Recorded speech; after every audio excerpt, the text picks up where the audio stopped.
America और Iran के बीच तनाव भले ही कुछ कम होता दिखाई दे रहा हो, लेकिन हालात अभी भी पूरी तरीके से सामान्य नहीं हुए हैं।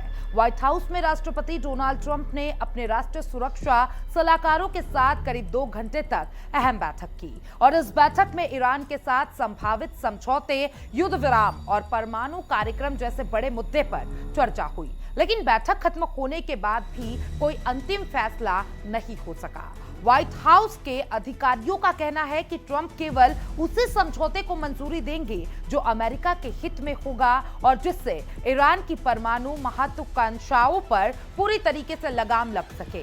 वहीं ईरान का कहना है कि बातचीत जारी है, लेकिन अभी किसी अंतिम नतीजे पर पहुंचना जल्दबाजी होगी। आखिर ट्रंप की शर्तें क्या है?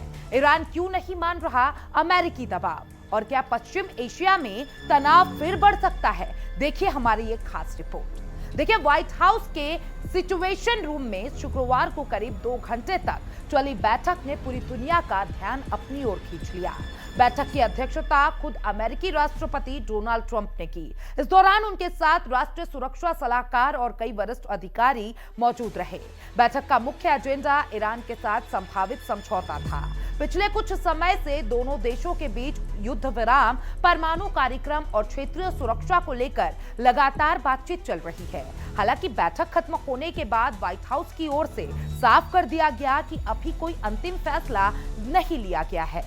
बैठक के बाद एक वरिष्ठ अमेरिकी अधिकारी ने बताया कि राष्ट्रपति ट्रंप केवल उसी समझौते पर हस्ताक्षर करेंगे जो अमेरिका के हितों की रक्षा करता हो। अधिकारियों के मुताबिक ट्रंप की सबसे बड़ी शर्त यही है कि ईरान को कभी भी परमाणु हथियार हासिल करने की अनुमति नहीं दी जा सकती।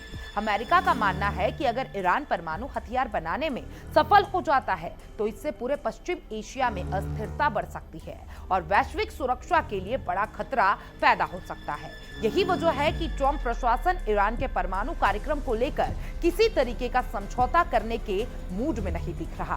बैठक से पहले भी ट्रंप ने मीडिया से बातचीत में कहा था कि वह ईरान के साथ संभावित समझौते पर अंतिम निर्णय लेने की कोशिश कर रहे हैं। उन्होंने कहा कि अमेरिका शांति चाहता है, लेकिन शांति की कीमत पर अपनी सुरक्षा से समझौता नहीं कर सकता। ट्रंप ने यह भी संकेत दिया कि बातचीत सही दिशा में आगे बढ़ रही है, लेकिन अभी कई मुद्दों पर सहमति नहीं बन पाई है। यानी दोनों देशों के बीच संवाद जारी है, लेकिन भरोसे की कमी अब भी सबसे बड़ी चुनौती बनी हुई है। इस बैठक में होर्मुज जलजमरू का मुद्दा भी चर्चा का केंद्र रहा। होर्मुज जलजमरू मध्य दुनिया के सबसे महत्वपूर्ण समुद्री मार्गों में से एक है। वैश्विक तेल आपूर्ति का बड़ा हिस्सा इसी रास्ते से गुजरता है। हाल के तनाव के दौरान इस क्षेत्र में जहाजों की आवाजाही प्रभावित हुई थी, जिससे अंतर्राष्ट्रीय बाजार में तेल की कीमतों को लेकर चिंता बढ़ गई थी। अमेरिका चाहता है कि यह समुद्री मार्ग पूरी तरीके से सुरक्षित और खुला रहे ताकि वैश्विक व्यापार प्रभावित ना हो। हालांकि बैठक में इस मुद्दे पर भी कोई अंतिम फैसला नहीं हो पाया है। दूसरी तरफ ईरान का रुख भी काफी सख्त नजर आ रहा है। ईरान के विदेश मंत्रालय के प्रवक्ता इस्माइल बकाई ने साफ कहा है कि बातचीत अभी अंतिम चरण में नहीं पहुंची है। उन्होंने कहा कि दोनों देशों के बीच संवाद और विचार विमर्श जारी है, लेकिन अभी किसी समझौते की घोषणा करना जल्दबाजी होगी। बकाई ने यह भी कहा कि ईरान किसी दबाव में बातचीत नहीं कर रहा है और वो अपनी राष्ट्रीय संप्रभुता से समझौता नहीं करेगा। ईरानी प्रवक्ता ने अमेरिका की शर्तों को लेकर भी अप्रत्यक्ष तौर पर जवाब दिया। उन्होंने कहा कि ईरान ने 47 साल पहले ही आदेश देने वाली भाषा को अलविदा कह दिया था। इस बयान को अमेरिका के प्रति एक स्पष्ट संदेश माना जा रहा है। ईरान का कहना है कि वह बराबरी के आधार पर बातचीत चाहता है, न कि ऐसी बातचीत जिसमें एक पक्ष अपनी शर्तें दूसरे पर थोपने की कोशिश करे। यानी दोनों देशों के बीच केवल राजनीतिक नहीं बल्कि वैचारिक टकराव भी जारी है। इस बीच ट्रंप ने संभावित समझौते की एक व्यापक रूपरेखा भी सामने रखी थी। इसके तहत होर्मुज जलजमरू मार्ग को पूरी तरीके से खोलना, समुद्री नाकाबंदी को खत्म करना और ईरान के समुद्र यूरेनियम भंडार पर निगरानी जैसे मुद्दे शामिल थे।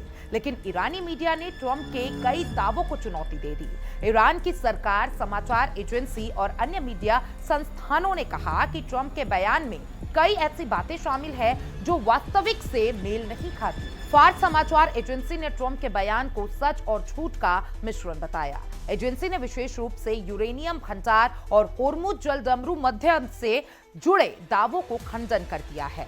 ईरान का कहना है कि उसकी परमाणु गतिविधियां पूरी तरीके से शांतिपूर्ण उद्देश्य के लिए है और वह अंतर्राष्ट्रीय नियमों के तहत काम कर रहा है। हालांकि अमेरिका और उसके सहयोगी देशों को इस दावे पर अब भी संदेश है। यही वजह है कि परमाणु कार्यक्रम दोनों देशों के बीच सबसे बड़ा विवाद बना हुआ है। रिपोर्टर्स के अनुसार ईरान किसी भी संभावित समझौते के बदले विदेशों में फ्रीज की गई अपनी अरबों डॉलर की संपत्तियों को वापस चाहता है। पिछले कई वर्षों में अमेरिका और अन्य पश्चिमी देशों द्वारा लगाए गए प्रतिबंधों के कारण ईरान की बड़ी मात्रा में विदेशी संपत्ति फ्रीज कर दी गई थी। ईरान का मानना है कि अगर समझौता होता है तो इन संपत्तियों को तुरंत जारी किया जाना चाहिए, लेकिन इस मुद्दे पर भी दोनों पक्ष के बीच अभी तक कोई सहमति नहीं बन सकी है। हालांकि बातचीत जारी है, लेकिन पश्चिमी एशिया में तनाव अब भी बरकरार है। हाल ही में घोषित युद्ध विराम के बावजूद अमेरिका और ईरान एक दूसरे पर समझौते के उल्लंघन का आरोप लगा रहा है।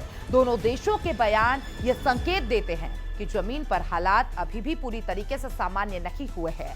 यही कारण है कि अंतर्राष्ट्रीय समुदाय भी इस पूरे घटनाक्रम पर लगातार नजर बनाए हुए है।